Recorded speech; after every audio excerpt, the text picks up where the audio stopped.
Hello there, folks.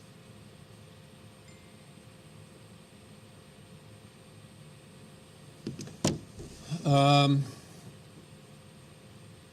was my weekend? My weekend was good. I did a lot of music stuff. I did not do much associated with Halloween. Hello there, Evelyn. Hello, Morgan, Kayla, Teddy, Seth, Jessica, Joseph, Daniel. Good morning to you all. Let's see here. Hey, Mr. Knight, do you have any good suggestions on medieval knights genre movie? I'll tell you, it depends on, it kind of depends on what you're looking for, man.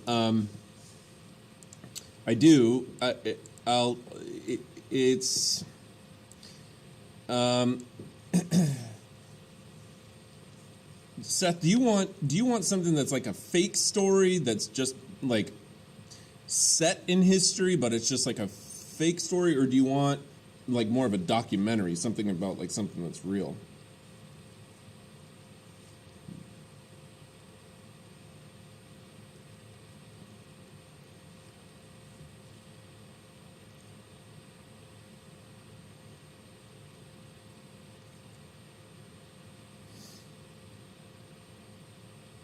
Okay. What had I been watching recently? Medieval Knights. There's a show on Netflix called I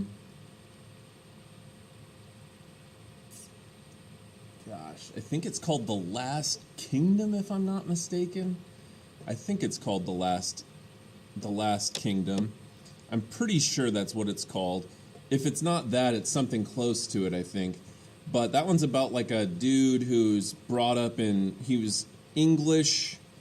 It probably takes place in about the 10 or 1100s. He was English, and he gets taken in by the Danes and becomes Danish, acculturated to Danish culture, and kind of his story about going back and working with the English and stuff like that. That's a pretty good one, I thought. Like, it was at least somewhat entertaining. Other medieval knight shows. I know a lot of documentaries, but I don't know as many fictitious ones. I don't watch a lot of like fake series. I pretty much only surround my movie and YouTube and whatever else watching with largely documentary type material. Personally, I recently have been watching a lot of documentaries on space. Also on Netflix, there's a fantastic, it's not Medieval Knights, but there's a fantastic documentary out on Netflix right now about this ancient Egyptian tomb that they recently uncovered these priceless artifacts from this untouched 4,000-year-old tomb. And that was really good. I really enjoyed watching that one. That was awesome. Yeah.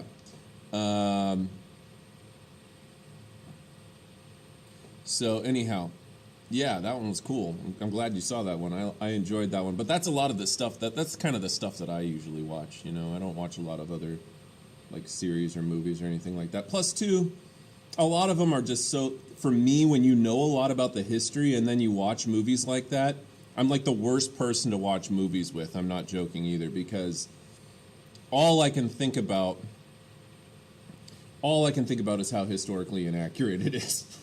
For the most part. So, anyhow.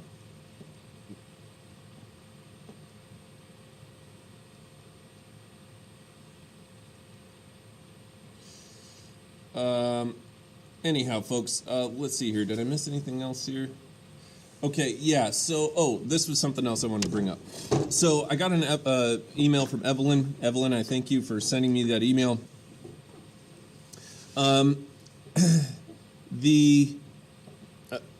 Okay, for the extra credit assignment activity on witchcraft, all right, that witchcraft documentary, I've extended that out. I've extended that out 3 days. Okay, so you'll have until Wednesday now to complete it. So here's what I found. Okay, Evelyn. I found that I meant to be honest with you. I meant to do this. Let me share my screen really quickly here so you can see what I'm talking about. If we go to AP Euro assignments and we scroll down to the extra credit assignment right here, you'll note that number one, this is going to be open back up to you until November 4th at midnight. Okay, and that's because. Wait, did it not save?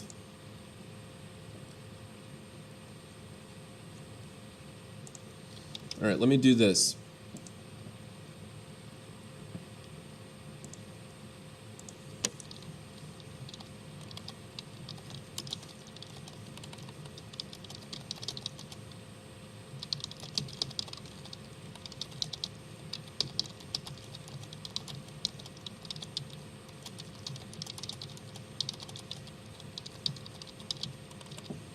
Okay, that's the prompt. The only place where I mentioned it before, I apologize. I should have made this clearer. In this essay, everyone's argument will pertain to the main causes of the witch hunts in England. Okay, that was what the prompt was. So if you read this part of it, that was really what you were writing about. But I should have put the prompt up here at the top. What were the major contributing factors to the era of witch hunts in the age of absolutism? That is the prompt for what you were to write your essay about. So if you got to this and you were like Evelyn and you didn't realize that I had put this down in this area because it's kind of hidden, okay, then you will still have an opportunity to get that done. So I apologize that I didn't make that clearer. Yeah, if you wrote the essay on the main causes already, you're good. You're good. Okay. Okie dokie. Very good, folks. Well, let's get to what we need to study today, and that is continuing the scientific revolution. So last time we talked about some major causes of the scientific revolution. We talked about how you can get a PhD even today in all sorts of different academic areas. And then here we have that the Renaissance was stimulated, or rather that the Renaissance stimulated science by rediscovering ancient mathematics, because the Ottoman Turks had been trading those ancient math tools and techniques back to the Italians who had not used them for centuries. So Renaissance patronage, like we talked about towards the end of last class, was often as much scientific as it was artistic and humanistic, from the side of poetry and literature and art and sculptures and architecture. All of those are patronized by the Renaissance, but also patronized by the Renaissance were going to be things like scientific tools, instruments, discoveries, map making, things like that. And so the Renaissance definitely contributed to the rise of the scientific revolution. Also, those navigational problems we talked about on the high seas, where after the New World is discovered by Columbus, for the Europeans at least, the Europeans begin to look at some of these navigational problems they have and develop new techniques and ideas for how to solve some of these problems. And then we also see, which we're going to be talking about in depth today, the rise of something called the scientific method. A new scientific approach to thinking is adopted by scientific thinkers during the scientific revolution, but also during the Enlightenment as well afterwards. And the two major contributors to the scientific method were Francis Bacon and Rene Descartes, and we're going to talk about those guys later on in class today.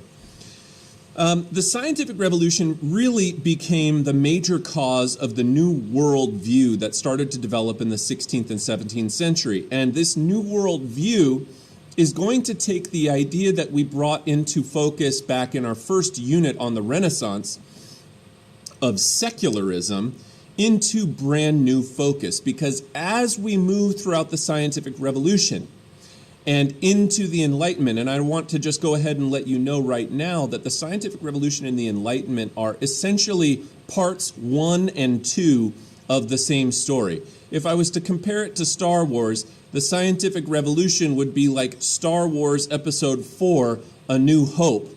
And then the Enlightenment would be like Star Wars Episode 5, The Empire Strikes Back. All right? So they are two sides of the same story. and a continuation of the same story. So the spirit that embodies the scientific revolution continues on into the Enlightenment. It's just that what they start to look at are slightly different things. And we'll talk about that as we move throughout this unit. But that idea of secularism, if you recall, going back to the start of the first unit in this class, there were three major words that I made you associate with the Enlightenment. They were individualism, okay? Individualism. So people started to care more about individuality. Secularism. Secularism was beginning to focus on human, earthly, worldly accomplishments. But then humanism was the third. And humanism was all about that idea that humans were as worthy of study under the pretenses that because people lived in a very religious time and people believed in God uniformly in Europe in the 1400s, and they believed that humans were the greatest creation of God, that means that if God created humans in his image, then that means that humans are valid of studying. But you can still see there the religious ties, even though they're starting to look at secular ideas, earthly, non-religious ideas in math and astronomy, in physics, and so on, okay, they still fundamentally believe that all of these somehow were inspired by God. But as we move throughout the scientific revolution, we begin to see more radical forms of secularism emerge, where people start to turn completely away from religion. In fact, some scientific thinkers and Enlightenment thinkers very much begin to view religion in general, but especially the Roman Catholic Church, as an obstacle to knowledge, okay? Because the church had its own narrative about how the world was created, about why things happen, stories, parables from the Bible that people had been reading for thousands of years. And during the Protestant Reformation, we see these really, really religious Christian folks begin to challenge the Catholic Church, not because they think that the Catholic Church is an obstacle to knowledge.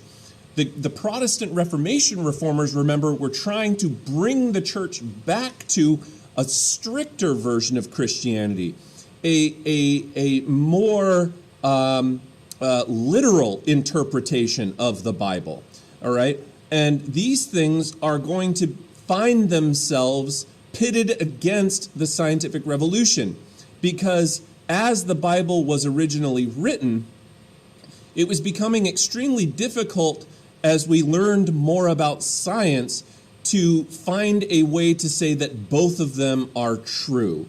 All right, there are just certain things in the Bible that from a purely scientific sense do not make sense and don't add up. And this causes people to become extremely skeptical about the narrative that the religious institutions of Christianity offered as to explanations of people's existence.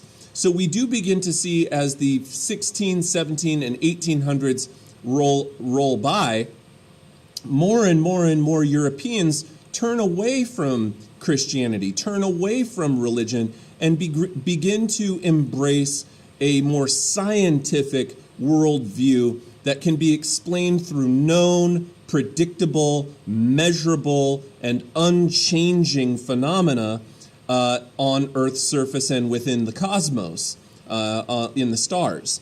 Okay, and so as science begins to explain more and more and more of the world around people, people begin to realize that religion explains less and less and less of it. And this creates a conflict between scientific thinkers of their era and religious peoples of that era.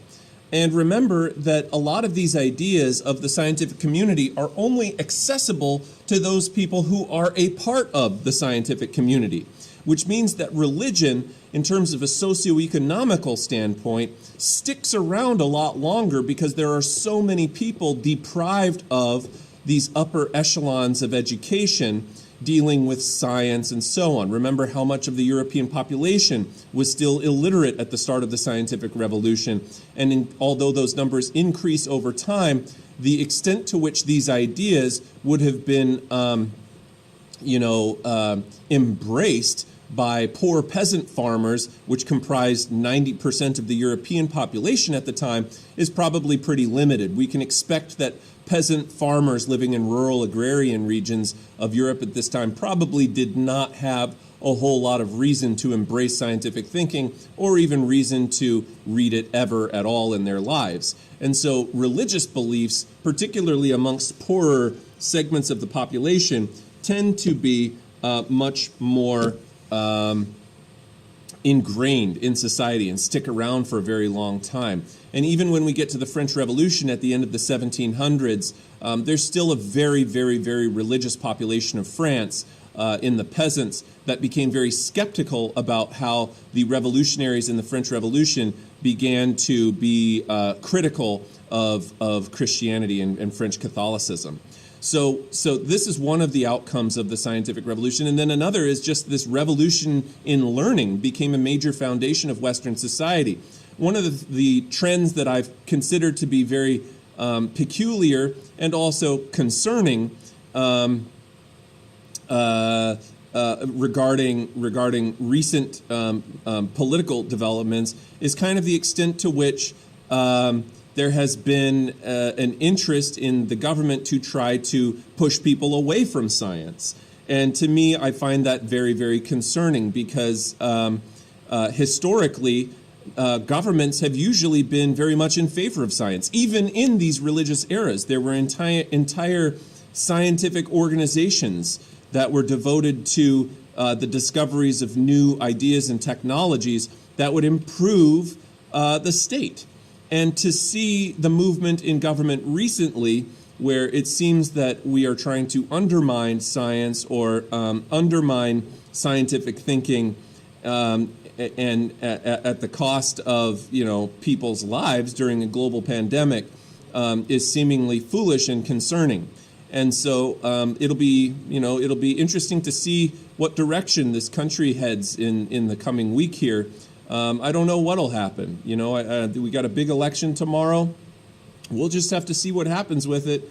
Things could get hairy this week, kids. Things could get real hairy this week. So let's hope that everything, goes peaceably, regardless of the outcome. I think that most historians will tell you that full-scale revolts and riots are usually not a pathway of fixing problems. So we'll see what happens here. I have no predictions on what will happen. I feel pretty uncertain heading into this election. Usually I'm pretty good about being able to call who's going to win, but this time I'm not really sure who's going to win, to be honest with you. But anyhow. Moving forward here, we got to start talking about some major figures so I don't run out of time. 16th century, the biggest figure of the 1500s was by far Nicolaus Copernicus. He wrote On the Revolutions of Heavenly Spheres. Now, one of the things that you're going to have to understand is that, I told you the analogy of Plato's cave last class, and I want to just remind you that when so many people believe something, even if what they believe is inherently wrong or incorrect, it's really hard when you're the only one, or you and a small other group of people are the only ones who actually know the truth about something, and to try to convince the rest of the population of the truth of something and to change their minds when so many other people already believe the same wrong thing. That's a really, really difficult thing to do. And what most people believed in this time is that the Earth was this fixed, stationary object in the middle of the universe. People believed that Earth was created by God. People believed God was perfect. People believed that if God created Earth, there's no way he would do it but to make it perfect. And so it would be a perfect sphere, perfectly centered in the perfect middle of the universe. And this is just not true. Not only is the Earth not in the center of the universe, it's not even in the center of our galaxy or in the center of our solar system. Earth is one rock of many that revolves around countless stars in even more countless numbers of hundreds of billions of galaxies in the universe. And when we look at Copernicus's view, we have to admit that in modern times, it is not 100% correct. After all, we have to remember that Nicolaus Copernicus is doing this before reflective telescopes have been invented. Those would not be invented for a full century and nearly a century and a half after Copernicus's death. It's in a time before, a century and a half before the invention of microscopes.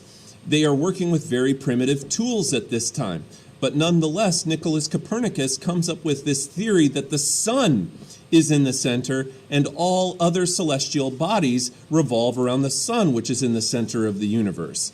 And now we know, again, the sun is not in the center of our universe. It's not even in the center of our galaxy. The sun is located on kind of a distant, if it was a neighborhood, it would be like an upper middle class East Vale type neighborhood is where our sun is located. It's far enough away from the center of the galaxy where there's a giant black hole that would cause a lot of problems for other stars with Earth-like planets revolving around them to develop. And so we live in kind of a nice, secluded neighborhood, safe neighborhood on a distant arm of the spiral galaxy of the Milky Way. All right? Nonetheless, this is still more accurate than what other people thought at the time of Earth's position in the universe. So if we look at this drawing here, there's a few things that are inaccurate about it. Number one, we're missing a couple of planets. At this time, the only planets that you could see with the naked eye, which is essentially how Copernicus is coming up with this view, is up to Saturn. We can't see Neptune or Uranus with the naked eye. They're too far away. All right. It wasn't until better telescopes were invented where we could see farther out into space with stuff that's not visible to the naked eye.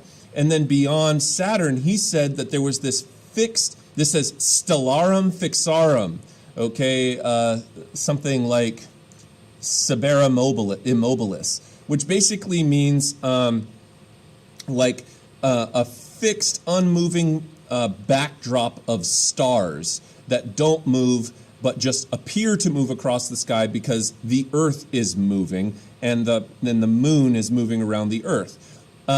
This is, of course, inaccurate. Stars are moving. But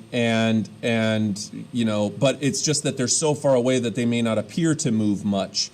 But in generally, there was no way for Copernicus in his time to make that. The other thing that's inaccurate about this, though, is the shape of the orbit. As we know, Earth does not circle around the sun in a perfect circle. It orbits around the sun in an elliptical shape where sometimes it's closer to the sun and sometimes it's farther away from the sun. And also, the Earth does not move at a fixed speed around the sun. The Earth will move close to the sun and it'll speed up, and then it'll move away from the sun and slow down, and then speed up and slow down, and then speed up and slow down due to mass and gravity. But again, these are ideas that wouldn't come until later.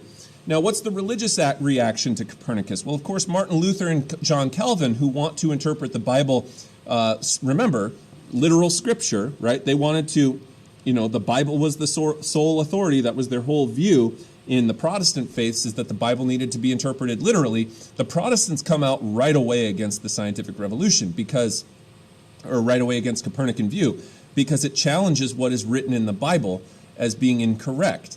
And so Martin Luther and John Calvin immediately condemn Copernicus's view. They say he's wrong. Oddly, ironically, the Catholic Church actually doesn't react as severely to the Copernican view, because the Catholic Church, one of the whole reasons it got in trouble was because of its willingness to interpret the Bible in a more loose fashion, right? It doesn't always the Catholics didn't always interpret the Bible literally. But by 1616, even the Catholic Church had proclaimed the Copernican view false, because as these scientific ideas began to spread around, seemingly they posed a threat to the ability of the church to retain complete social and intellectual control over the population. And so in the 17th century, the 1600s, we see the Roman Catholic Church come down pretty hard on people who advocate the Copernican view. For example, Galileo, who we'll talk about in just a few minutes here. Another major scientific figure of this time was Tycho Brahe, or Tycho Brahe as it's sometimes said. And Tycho Brahe was Europe's best astronomer at that time, in part because he was one of Europe's best funded astronomers. What made Tycho Brahe particularly good at astronomy was that he had, for his time, one of the largest instruments used to measure star movement, called a quadrant. And what this quadrant did was it allowed for Tycho Brahe to be able to take extremely precise measurements of the stars moving across the sky. And he built the best observatory in Europe, in Denmark. He collected massive amounts of data. And what's the funniest story about Tycho Brahe is that Tycho Brahe, being a man of his time and also being in Denmark, which was a largely Protestant country, he rejected Copernican views. So despite the fact that he's one of their best astronomers at this time, in terms of his data collection, star measurements, and so on, oddly enough, he still did not actually embrace or accept Copernicus's idea. He instead went about trying to prove that the Earth was in the center of the universe. And of course, because this is not correct, he was not able to do so. However, oddly and ironically, it was exactly Tycho Brahe's measurements that enabled a future astronomer, his student by the name of Johannes Kepler, to be able to use Tycho Brahe's measurements to actually prove that Copernican theory was true.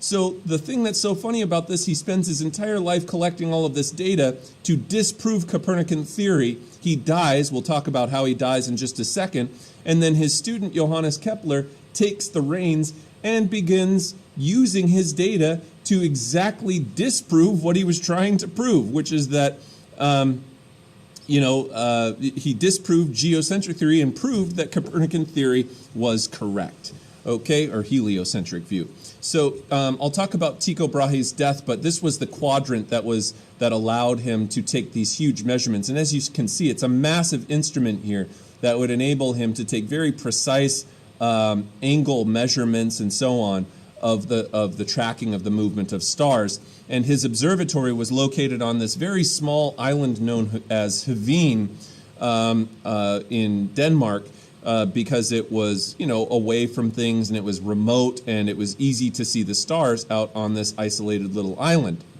And so, like, if you try and look at the stars from Los Angeles metropolitan area, even out here in Eastvale, you're not going to be able to see the stars super well because there's too much light pollution from street lamps and buildings and other things like that. So it's really difficult to see the stars here, even on a clear night in California, unless you go out to, say, 100 or 200 miles away to the desert, and you can see, or camping up in the mountains or something like that, and you can see like 1 million more stars because there's no light pollution preventing you from seeing it. So, but how does Tycho Brahe die? Well, it's kind of a sad story how Tycho Brahe dies. Tycho Brahe dies because he is invited by the King of Denmark, who was one of his biggest patrons, okay? Remember, the King of Denmark was financing Tycho Brahe and helping him build this massive observatory and collect all this astronomical data. And Tycho Brahe gets invited as a reward for all of his work. He gets invited to the king's court, where there would be a giant, festival, essentially, in his honor. And so Tycho Brahe shows up to the king's court, and these were not short events. He's wearing his finest clothing. He's in his, best, he's in his best, on his best behavior. That's what I was trying to think of. He was on his best behavior. And he wants to make sure that he is not breaking any of the rules of the court. Because remember, Tycho Brahe, he's not like, he's wealthy and stuff, but he's not like upper echelons of society. And so to be invited to the king's court was a big deal in his time. He goes there. These were all day long events. They have all sorts of things. They have entertainment. They have huge meals where, course after course after course is brought up. They have poetry. They have, you know, there's all sorts of things that they do at these festivals. And so he shows up early on in the afternoon. He has to go to the bathroom, but he doesn't want to excuse himself because he fears that he may never be invited back again if he breaks with protocol and excuses himself to use the restroom. And so he just holds it, and he holds it, and he holds it all day long. And when he gets home later on in the evening, he tried to go to the bathroom, but then he couldn't. And the reason that he couldn't is because his bladder had ruptured. And when his bladder ruptured, all of the urine that was in his bladder began to seep out into his body. And this created a massive, massive infection, which he succumbed to about 2 weeks later in complete delirium with massive fevers. It's extremely painful because what happens is the infection spreads to your bloodstream and you get something called septicemia, which will kill you real quick. If you get septicemia even in modern times, it's not a guarantee that you'll live through it. It's extremely deadly when the infection reaches your bloodstream. Anyhow, that's how Tycho Brahe dies, is basically from not excusing himself to go to the bathroom. And when he dies, his student, Johannes Kepler, it was pretty grim. It was pretty grim. So Johannes Kepler takes up the reins, and he's one of the first great Protestant scientists. He was the assistant to Tycho Brahe, and he mathematically proved that heliocentric universe does exist. And of course, we've named several satellite telescopes after Kepler and stuff as paying homage to the contributions of Kepler. Beyond that, Kepler, after examining and essentially proving mathematically that the sun is in the center of the solar system, he came up with these 3 laws of planetary motion. Don't get these confused with other laws of motion that we're going to talk about in class today. But the 3 laws of planetary motion are that orbits are elliptical, not circular. Okay, so they move in an oval shape around the sun.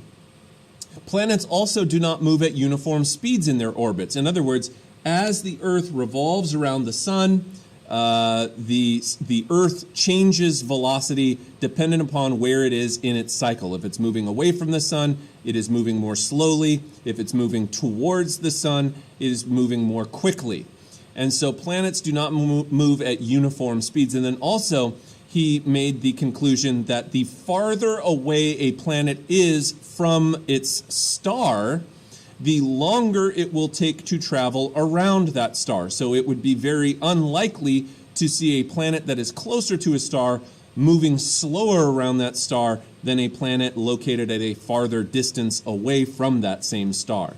All right, and here you can see Kepler's model of the solar system. You can see Kepler's edifice of astronomy located on the frontispiece to his book known as the Rudolphine Tables. And in this, you can see some kind of cool things because you see in the image here, this is supposed to be representative in the center of Brahe's island on Haveen and his observatory. You can also see over to the right a Gutenberg printing press, okay, down over here on the base. Here is, I believe, Barbados, if I'm not mistaken. Oh, no, this is Haveen. Sorry, this is Haveen right here. Okay, this is Haveen on the base, and then over here you can see the printing press, and then you can see the 2 newest columns dedicated. So here's ancient columns holding this up, and 2 new columns representing Tycho Brahe and Copernicus. All right, and older columns dedicated to Hipparchus, Ptolemy, okay, and Aristarchus, holding up this pillar of science in the background. But there's a lot of other imagery here. You can see this quadrant. You can see, various like publications and other instruments, scientific instruments, globes, and other things like that that accompany this frontispiece representative of the scientific revolution. And then we move on to Galileo. Now, Galileo lived in the late 1500s and early 1600s, right around the same time as Kepler did, and but he was in Italy. And because he was in Italy, Galileo was Catholic. And when he started to develop his laws of motion, and we have to understand that the planetary laws of motion deal with planets and their relationship to stars. When we talk about Galileo's laws of motion, we're talking about acceleration and inertia as it relates to mass. So take, for example, a train. Okay, a train has a lot more mass to it, a lot more stuff. It's bigger and it's heavier. Okay, and the mass of the train being so great means that it takes a lot of energy to get that train to accelerate, to move down the track.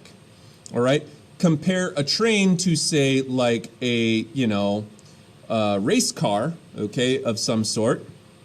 A small vehicle with a large engine means that it's going to take less energy to get that car moving forward. All right, and so this allows for cars to accelerate much faster than trains because they have less mass. Likewise, though, when a less massive object accelerates to a particular speed, it has less inertia, which means that as the object moves, the amount of energy it carries is determined in part by how massive it is. And a train, being that it is huge and massive, it also carries with it an immense amount of inertia, which explains why, if that same car was placed in front of the train, okay, the train, because of its mass and its movement, is going to obliterate the car. Now, oddly enough, there is a law of physics developed by Isaac Newton about a century later that says that every action in physics has an equal and opposite reaction. So when I give you the idea of the train smashing into this tiny little car, it is going to obliterate the car and the train is going to appear to be unscathed. Why is that? You might think that the train hit the car harder than the car hit the train. That is wrong. The car hit the train every bit as hard as the train hit the car. It is an equal and opposite reaction. It's thanks to Galileo's understandings of inertia and mass that we realize that because the train is so much more massive than the car is going to be crunched into a billion little pieces or tiny little thing. But it is not going to, if you will, feel it, because the mass of the train is so much greater than the car that there's a lot more energy there that the train is carrying with it due to its mass. All right, and so the car gets obliterated because of its tiny mass. All right. The use of the telescope. I just watched a cool documentary on, maybe it was on Amazon Prime, now that I'm thinking about it, but it was about the history of the telescope, and it talks about how Galileo came up with a design for a telescope that was revolutionary, where he took a bunch of convex lenses, all right? Imagine that you're holding a what do they call those things? A magnifying glass in both hands. You've got one magnifying glass in your left hand and one in your right hand. If you were to extend your left arm all the way out and then hold the other magnifying glass closer to your eye, but be looking through both of them like you're holding an imaginary telescope, what you would realize is that when you look through both of those magnifying glasses, if you hold them at exactly the right place, you'll be able to see very, very distant objects as though they were closer to you. It's the same way that binoculars work. And what Galileo did was he realized if you took a bunch of lenses and you situated them exactly correctly, you would be able to see things that were really, really far away much more clearly. Now, these kinds of early telescopes were not as good as later telescopes developed by Isaac Newton that use mirrors instead of lenses. Lenses, because of the way that light works, lenses have a tendency to diffuse light. And so when you look at an object through an old school telescope using convex lenses like Galileo had, every time you put a new lens in front of that, it diffuses the light a little bit more. So the objects in the sky have a tendency to look hazy and not their correct color. And so it wasn't until we developed mirror telescopes, reflective telescopes, with Isaac Newton, that you could actually use a much, much smaller telescope with a mirror rather than lenses to be able to see every bit as distant stars. And now all of the best telescopes on the planet use mirrors instead of lenses to view the cosmos. And so that's what Galileo's contribution to the telescope was. And you can see that Galileo used large telescopes like this, and actually the telescopes became just huge. They became the size of buildings. Some of them were, 10, 20, 50 feet long, 200 feet long, filled with all of these finely polished lenses. But they realized that at some point there is kind of a point of no return on that. But using his telescope, Galileo proved that that the moon was not a smooth orb, which was what was previously believed about the moon, was that it was just this smooth spherical object in the sky. After Galileo uses his telescope to look more closely at the moon, he was able to realize, hey, I can actually see craters and rocks and other things like that on the moon's surface. And he realized the moon is actually a terrestrial body, just like Earth is, and has a bunch of craters and land features to it. All right. Galileo's findings, though, became very controversial in the Catholic Church, and that's because by this point the Catholic Church had made up its mind that it did not agree with Copernican view, and this is what Galileo defended in his writings.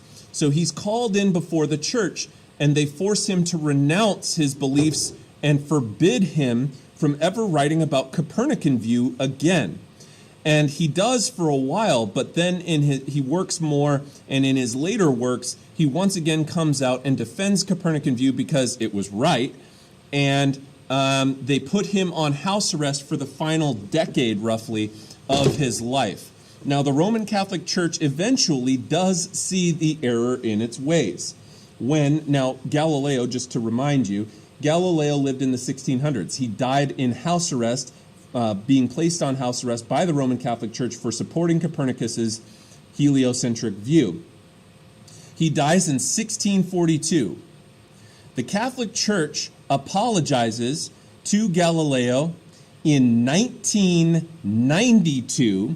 When I am in second grade, the Catholic Church issues a formal apology under Pope John Paul II to Galileo for mistakenly putting him on house arrest for the last 9 years of his life for defending Copernican view. So 350 years after Galileo's death, the Roman Catholic Church finally apologized to Galileo and said, hey man, sorry, we were wrong, you were right, rest in peace. All right, moving forward to Francis Bacon. Francis Bacon, it formalized this thing called empiricism. Now, empiricism is when scientists go around collecting data.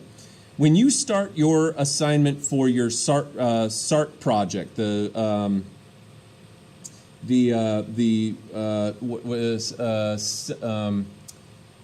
does that stand for? Science and Research Project, I think, right? Science and Research Project, the SART project for the STEM Academy. What you're doing is you're starting from a blank slate, and you're filling your slate with evidence, right? You're filling your slate with a bunch of pieces of data that you're collecting, and using that data, you measure the data, you inference relationships between the data, and you come to a conclusion. And this idea of using inductive method it's not the first time that people ever did it, but what Francis Bacon does is he formalizes it. All right, he formalizes the system of empiricism that had already been used by Brahe and Galileo. This idea that in order to learn, we need to collect new evidence, analyze that evidence, and continue to keep learning. And one of my favorite quotes of all time came from Francis Bacon, probably one of my favorite quotes in the whole class. Renounce notions and begin to form an acquaintance with things. What does he mean by that? Renounce notions. Renounce. Give up. Okay? Renounce notions. Notions. Ideas. Hunches. Common sense. Mysticism. Unfounded beliefs. Other things like that. Get rid of all that, he's saying. Renounce notions. Renounce hunches. Get rid of mystical beliefs. Get rid of whatever. And begin to form an acquaintance with things. How do you form an acquaintance with things? By collecting data, by looking at the evidence. Science and Engineering Research Project. There you go. That's what it is. Okay? Science and Engineering Research Project. Thank you for that, Morgan. Appreciate it. Now, so here is the frontispiece of the History of Royal Society of London. Now, the Royal Society of London was an organization, and they wrote a book on it called The History of Royal Society of London, and this was the picture in the front of it. And you can see on one side Rene Descartes, and you can see on the other side Francis Bacon on the right. And these two guys, even though they didn't necessarily work together with one another, they worked alongside one another at the same time. All right, they were contemporaries of one another, and between the two of them, they contributed to what we now refer to as the scientific method. But again, I go back to Francis Bacon, and we have to understand the difference between inductive and deductive. If we are inducing something, if you say, let's say a kid swallows something from underneath the kitchen sink, some poisonous thing, and on the back it says, if in case of swallowing, induce vomiting. When you are inducing vomiting, you're trying to get someone to vomit who otherwise wasn't going to vomit, okay? You're inducing something, all right? So inductive method is when we clear the table of everything, okay? Everything is cleared off the table. We're starting with a blank slate, all right? And we are collecting bits and pieces of evidence that we then place on the table and analyze against one another. All right, we are building up to our conclusion by stacking together all of the evidence. That's exactly the opposite of deductive. If you are deducing something, or if let's say you get a point deducted from your score on something, you are taking it away. So inductive is adding things together, collecting evidence and adding that evidence together. Deductive reasoning is just the opposite. It's taking all of the evidence and then one by one filtering out that evidence, getting rid of stuff that doesn't belong. All right? That's how deductive method works. And that's what really Rene Descartes focused on. So Rene Descartes came up with a piece called Discourse on Method, where he advocated using what he called deductive reasoning, or the deductive method. Let me talk to you a little bit about how this happened. Now, Rene Descartes was French. You can tell because his last name is very Frenchy sounding. Okay? Rene Descartes. I'm about to write the Discourse on Method. I can't do a French accent, I'm sorry. Okay, now, sacré bleu. All right, that's how French sounds to me. All right. So, what do I mean by the deductive method, and how did Rene Descartes come up with this? Well, in order to understand the story of Rene Descartes, we need to turn back the clock and understand that Rene Descartes was a product of the early 1600s. He's living in the rise of the age of absolutism. He's living during the age of religious warfare in Europe, and he is himself a very religious man. Now, Rene Descartes, being a scientist, is trying to investigate the nature of things, okay, and make sense of it. And while the scientific revolution was progressing, Rene Descartes came up with this. Rene Descartes became very critical of this new school of thought that emerged by very radical thinkers of his time. And this school of thought that I am referring to is known as skepticism. Now, when we use the term generically today, skepticism, we generally in the United States advocate being skeptical of things. All right, it's good to be skeptical of things. You don't want to just take everything that you see on Instagram or on Facebook or whatever other TikTok things you guys use. All right, you don't want to just see it and take it as factual. You need to be skeptical of what you see, obviously. But when we talk about skeptics of this era, we're talking about people who subscribe to a very radical school of thought that suggested that nothing actually really exists, okay? And this is what Rene Descartes is trying to combat in his time. That might sound weird to you because we usually are approving of when scientists are skeptical. Scientists should be skeptical to a degree. But in his time, these skeptics took a very radical stance that nothing can be believed necessarily. And Rene Descartes didn't like that because he had his own worldviews that were informed by his time. His religion and so on played a factor in this. And he also didn't like the idea because it seemed to also undermine science as much as it did religion. After all, if nothing can be proved, then what's the point of studying anything at all, is essentially Rene Descartes' view on that. So Rene Descartes sets about trying to disprove the skeptics of his time. He tries to make it so that the skeptics are wrong. And the way that he goes about doing this is by using the deductive method. So here was basically what he did. He said, okay, I hate the skeptics. I think skepticism is a load of blarney. But what I'm going to do is I'm going to entertain the hypothesis of the skeptics, which is really ironic itself because the way that he goes about trying to undermine the school of skepticism is by himself being skeptical of skepticism, which is itself really kind of pretty interesting. But I digress. The point is, here's how he goes about doing it. He says, if I were a skeptic, which I'm not because I hate them, but if I was a skeptic, what I would have to believe is that perhaps there was this evil, trickster, mischievous demon that I can't see, that I don't know exists, that somehow is not measurable to me and not able for me to be able to see.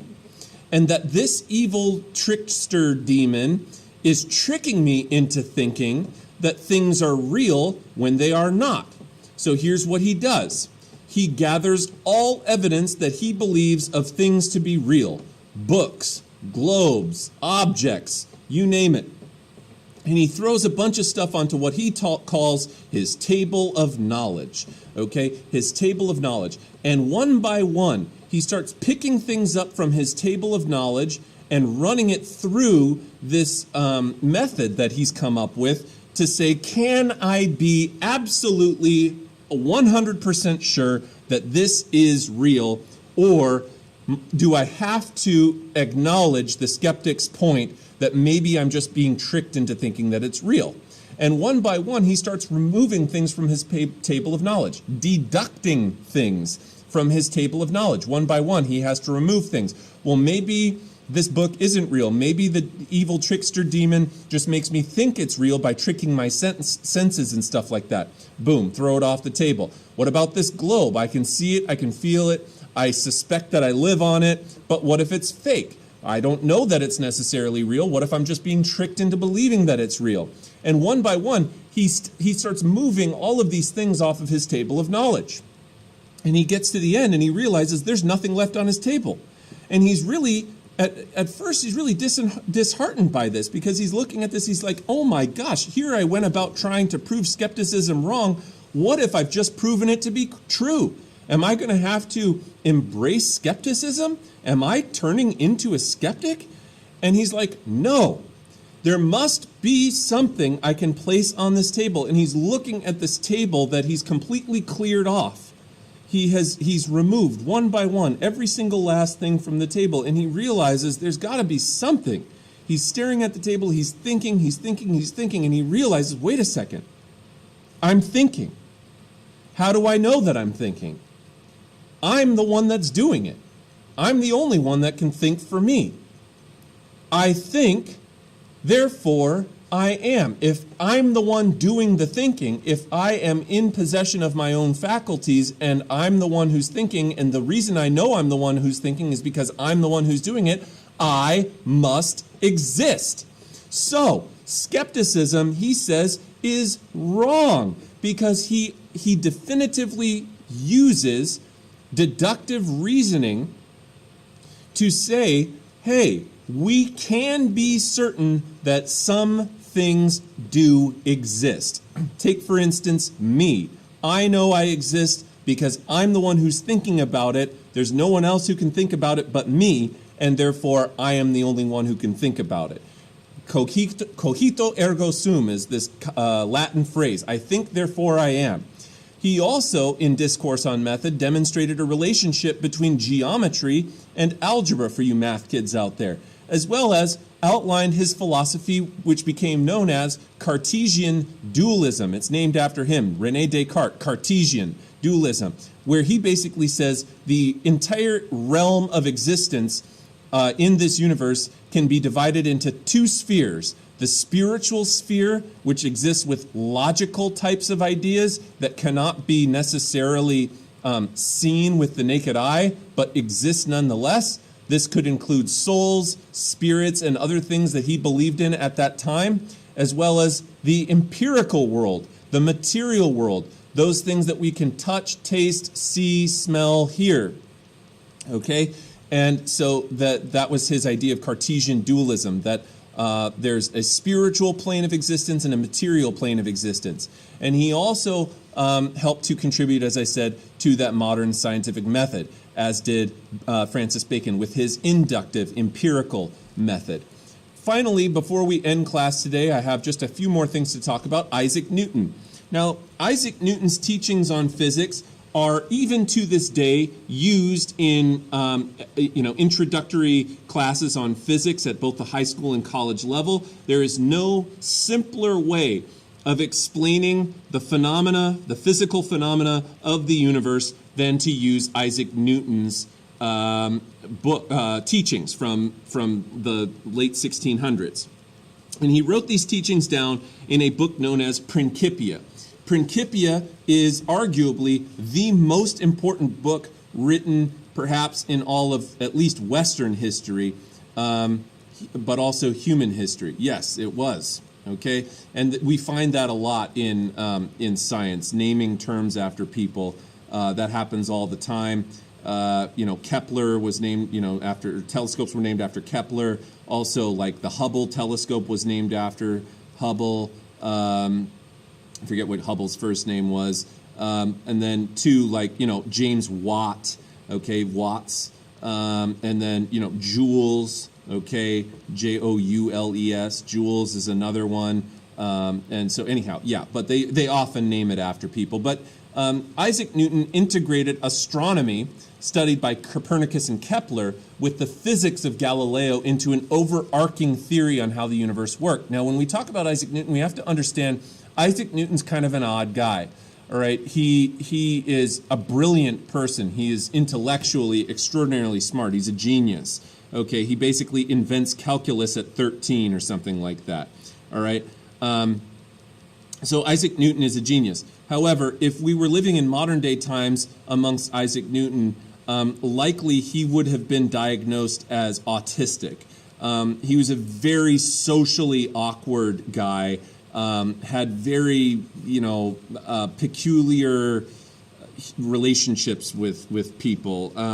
Very difficult guy. Super smart, because remember, autism has nothing to do with intelligence. You can be autistic and be a genius, which Isaac Newton likely was. But his language and communication skills left something to be desired. He never had any relationships in his entire life. He swore off women from a very young age, not for reasons of sexuality necessarily, but probably for other reasons due to his, his I don't know if it's like considered a learning disability or whatever, but social, emotional problems that he struggled with. Anyhow, point being, though, that Isaac Newton nonetheless is probably one of the most important people you'll learn about in this entire class, because for about the next 250 years, there wasn't a single educated person on the planet that didn't read Principia, because of how groundbreaking it was in establishing the relationships of physics. And so, by the way, Principia is published by that same Royal Society of London that I was telling you about. The Royal Society of London, here's a funny story for you, real quick story. Principia is the most important book that also almost never got made. And the reason it almost never got made, Isaac Newton was extraordinarily wealthy in his time, and he wanted to get his book published through the Royal Society. But they basically told Isaac Newton, hey man, sorry, the Royal Society is basically broke. And the reason the Royal Society was broke in 1686, by that point it was still a pretty new organization, and they had recently just agreed to publish a piece by Francis Willoughby called The History of Fish. Okay, The History of Fish. And The History of Fish, the Royal Society spent a ton of money publishing all these copies of A History of Fish. Now, what is A History of Fish? It's a beautiful book with all of these amazing drawings, anatomical drawings of all sorts of different kinds of fish. All right, really, really, really nice piece of scientific literature. Great coffee table book. You know, something where you put History of Fish down on the coffee table, somebody comes over to your house, what's this? Oh, that's the History of Fish. You know, kind of cool to show off to people because, you know, it's got all these cool fish drawings in it. But we have to admit, probably not quite as important as, like, you know, universal laws of gravitation and stuff like that. So Isaac Newton's book nearly doesn't get made because The History of Fish wasn't selling any copies. They had all these copies of this History of Fish book. Nobody was buying them. They were just stacked up. And so a different guy by the name of Edmund Halley basically advocates on behalf of Isaac Newton and says, look, we got to get this thing published. Edmund Halley was like the secretary of the Royal Society of London at the time. And he's like, there's no way we can't let this go by the wayside. And so Edmund Halley personally financed. Isaac Newton was wealthy, but he wasn't going to pay out of pocket to get his own book published. So Edmund Halley basically says, I'll pay for it to get published. And the way the Royal Society goes to, Edmund Halley, they're like, are you sure? Because we don't have any money to pay you for your salary of £50 if we publish this. He's like, that's okay. Edmund Halley agrees to be paid in copies of The History of Fish. They literally pay Edmund Halley in books to get Isaac Newton's Principia published. And it goes on to define the next 250 years of everything that we know about the universe, essentially. All the way up until this other guy who you may have heard of before by the name of Albert Einstein, who came up with his law of relativity or theory of relativity. All right, so universal gravitation, an object at rest tends to stay at rest unless acted upon by an outside force. Object in motion tends to stay in motion unless acted upon by an outside force. Every action has an equal and opposite reaction. All of these ideas are the laws of physics according to Isaac Newton, what we still sometimes to this day refer to as Newtonian physics. And so this was all detailed in Principia. And there was, another law of universal gravitation is that every body in the universe, meaning every sun or every star, every meteor, every planet, every whatever, attracts every other body in the universe in a precise mathematical relationship that is known and predictable. And because these natural laws of physics are unchangeable, that they happen the exact same way every single time, they are predictable, they are known, they are unchanging. That meant that increasingly after Isaac Newton publishes Principia and it starts to be read by the educated segments of society, fewer and fewer and fewer people are able to ascribe, meaning towards God's active participation in the natural world, because the more that you can explain through math, science, physics, etc., the less needs to be explained by God's active participation, which of course is not going to be met with very warmly by religious communities of this time, particularly the church and the various Protestant denominations of Christianity that had been developing. And so people were kind of looking at this like a little bit skeptical at first, but over time they realized it turns out Isaac Newton's right.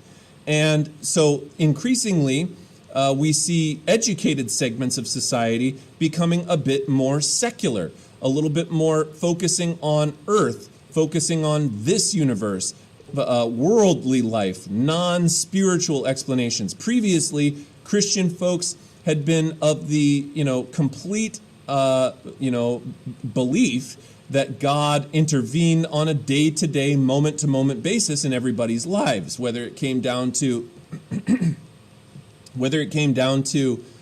fires breaking out, or plagues breaking out, or famines, crop failures, or natural disasters, or what have you. All of these in a previous era would have been explained through God intervening in day-to-day phenomena.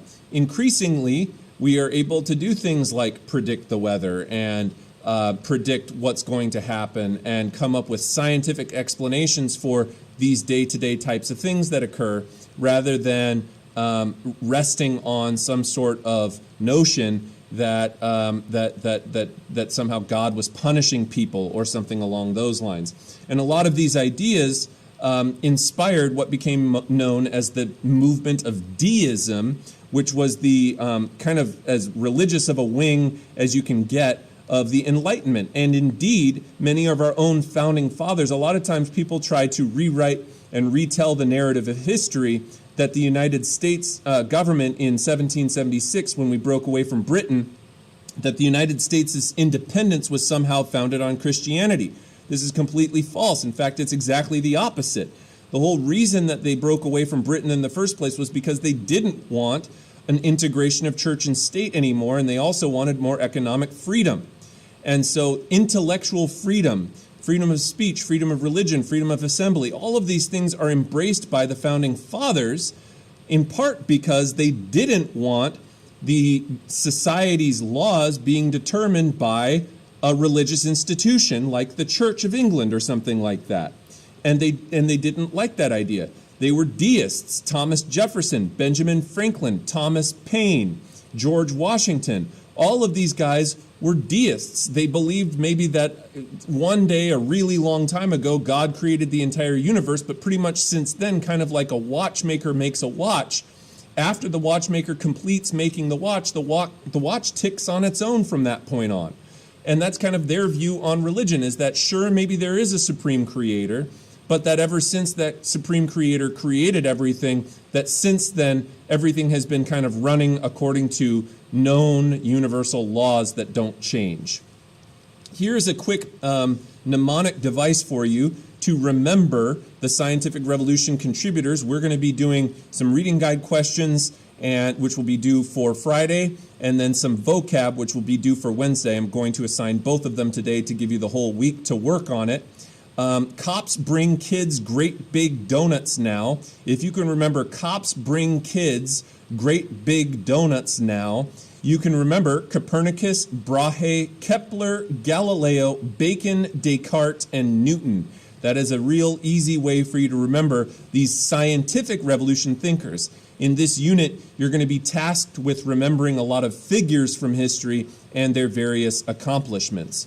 To finish this up real quickly in the last few minutes, anatomy and physiology were also changing. So while some scientists during this era were looking up to the stars and making new discoveries there, others were looking down to Earth and looking at humans and small science, cellular science, and things like that. So we see a rediscovery of an interest in anatomy during the 1500s, where scientists began to challenge ancient Greco-Roman medical views, particularly the ancient views of an ancient Greco-Roman philosopher by the name of Galen, who had previously come up with this explanation of the four humors of the body: dark bile, light bile, blood, and I forget the other one. But anyhow, so there were these humors of the body, and that was how people very much viewed medicine during the 15, 16, and even into the 1700s, until better knowledge of the human body,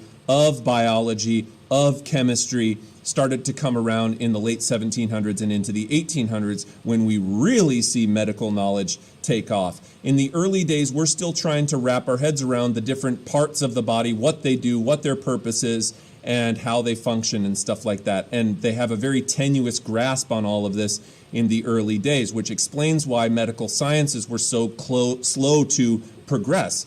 When we think about even today in modern times, if you had your choice between being treated in a 1960s hospital or a 2020s hospital, you're going to pick the 2021s all day long, even though 1960, by comparison to the 1560s, would have been a far, far, far great improvement. But medical sciences, particularly in the last century, have developed hugely, hugely, hugely to improve people's health and so on. But Anton Vesalius, I believe is his name, is the first person to really start to question the structure of the human body in his piece. And he started to renew and modernize the study of human anatomy, and others took his work to a new level. William Harvey, for example, wrote On the Circulation of Blood in 1628, which explained how blood was pumped throughout the heart and pumped by the heart and circulated throughout the body via veins and arteries in the circulatory system. They're looking at lungs, they're looking at hearts, they're looking at the skeletal structures, they're looking at musculature, they're looking at the nervous system, they're looking at all these different systems of the body and trying to make it become better informed about how they work and what they do. Anton van Leeuwenhoek was another. He was known as the father of microscopy. He was the first to see and write about microorganisms in water and the circulation of blood corpuscles in the capillaries. And we also saw during this time, like I said, royal scientific societies. Governments and monarchs often during this era encouraged, because of absolutism, encouraged scientific inquiry as a means to further the prestige of the state, make the state stronger, more knowledgeable, improve the state's technologies. So a lot of times in the age of absolutism, it was encouraged to pursue scientific inquiry so that the state would benefit from it and remain at the cutting edge of technology with new instruments like telescopes and so on, microscopes, you name it. Scientists within these organizations could communicate with one another internationally as well.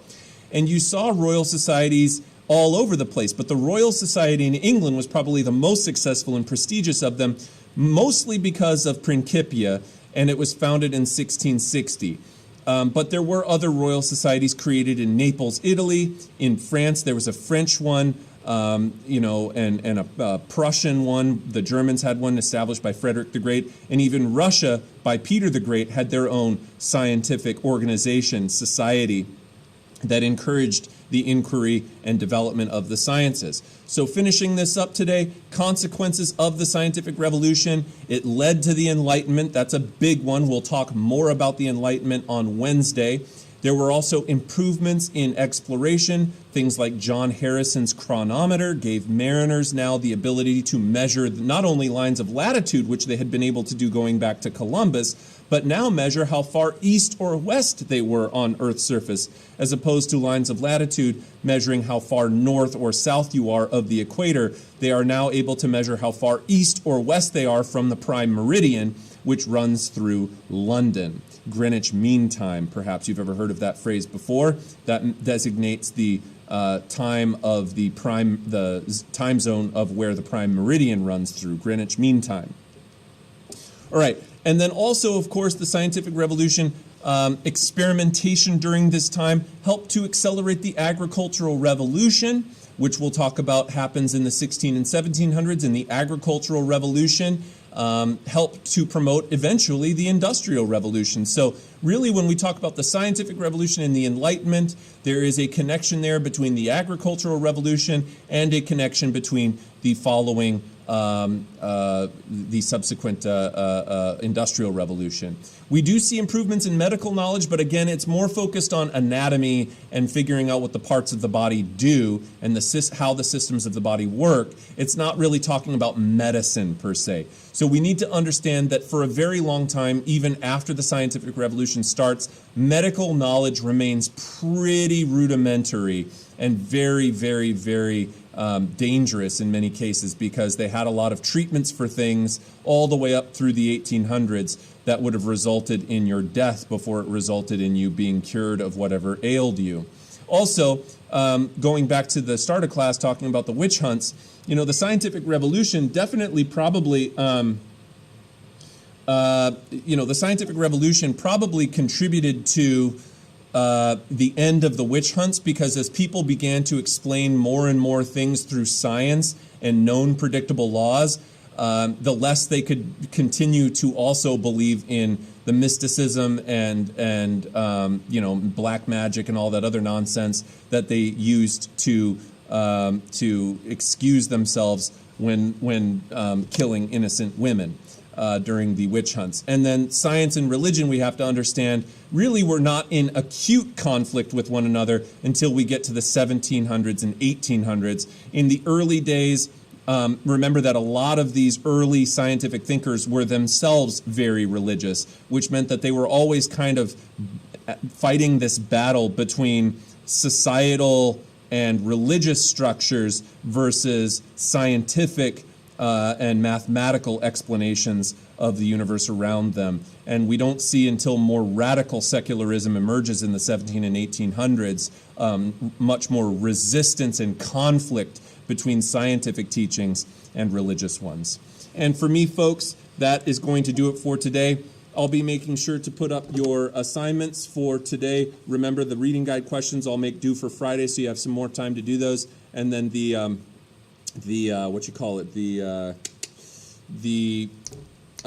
vocabulary terms, which I'm going to assign you some vocab for this unit, which I haven't really done before, but I think it's important for this one because there's so many names to remember, not only from the scientific revolution, but you're going to have more from the Enlightenment, and it's hard to keep all these people straight. So we're going to do a vocab assignment to give you a little bit of practice with these names and what they did and why they're important. And that'll all be put up for you on Canvas today, and the first set of vocab will be due on Wednesday. Other than that, folks, have a wonderful Monday, and we'll see you back here on Wednesday. Bye-bye.